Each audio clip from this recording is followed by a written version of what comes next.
Hello and welcome back to the Goodness Margin, the place where we find margin for the good things in life. Today, I want to share with you some online school tips. And if you haven't subscribed to my channel, I would love for you to subscribe and hit the bell so you'll be notified when the next video goes live. We have been doing an online public charter school with my son for the last 6 years. This year, he is going into high school. We love this option for schooling. We have been really impressed with the school and love the fact that he's doing it at home. There are so many benefits. And according to the United States Census Bureau, traditional homeschool or online public school is on the rise. The numbers are really high. And so I feel like a lot of you would benefit from these tips. Whether your child is in an online public charter school, such as my son, traditional homeschool, or for that study time and that homework time when your child comes home from their traditional brick and mortar school. So through trial and error, these are the things that I have learned over the 6 years. And I'm going to break it into two categories. One, we're going to talk about the atmosphere that your student does their work in or that they study in. And then next, we're going to talk about how to increase their productivity. So I have 4 quick tips about their space. 1, have a designated space that your child does school in. We used to do it right here at the kitchen table. It seemed to be the best place. But the reality is that especially as his subjects grew in length and he needed to have more focused time, this area was just not a great space. It wasn't a place that when I am here, I am doing school. And so I gave him my little office nook that's off the kitchen that I used to use, and I moved to the kitchen table. I felt like it would benefited him the most to have a designated space to do school in. And secondly, that is a quiet space. Now, my daughter hasn't started kindergarten yet, so she's still home. So of course we have things going in the house, but the space I chose for him is a space that is quieter than the space here at the kitchen table. You want it to be a place where they can have the ability of focus.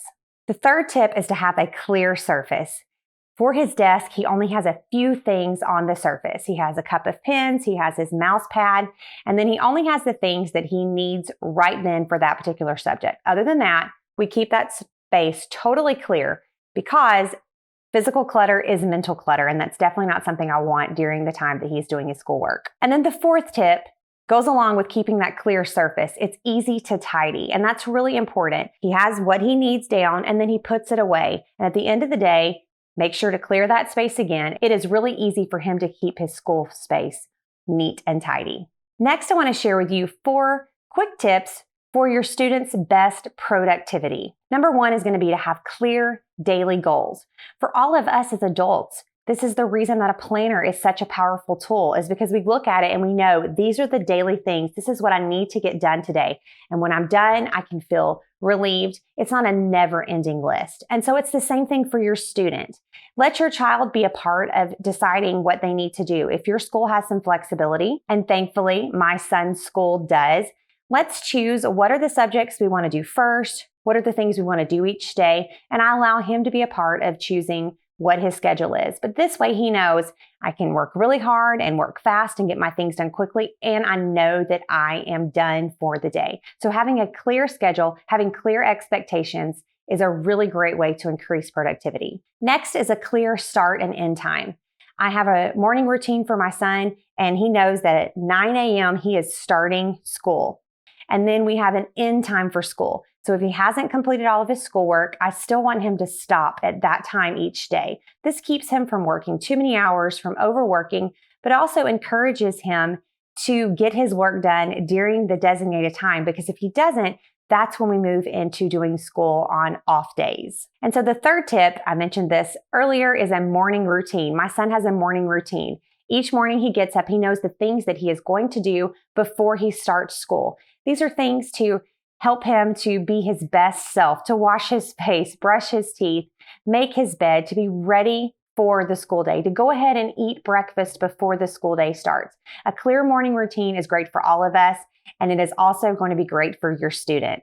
And then last but not least, eliminate distractions. Most of us probably have iPhones or something similar to that, and my high schooler has one as well. And it is so easy to go onto that and set up parental restrictions. And when school starts, I move those restrictions. During any other time of the year, those restrictions are for the evening hours. I think they start at 8:30 a.m. and I'm sorry, 8:30 p.m. and they go until 8:30 a.m. For the school, I moved that to 2 p.m. So he's not going to be getting texts from friends. He can't access games. All of those things are completely stopped because I don't want his phone dinging. Now, he still has access if I'm not home and I need to call him, I can do that. But I have set up those restrictions where he can't play games. He can't have texts from his friends or phone calls from his friends because I want to eliminate those distractions. These are all things, again, that work well in our own lives. And so they really work well to help our student be their most productive self. I hope that these tips will help you set your student up for success. I know they have really worked in our household. If you have something you would like to add, I would love for you to mention it in the comments so that maybe you could share something with me that has worked well for you. If you've enjoyed this video, be sure to subscribe to my channel.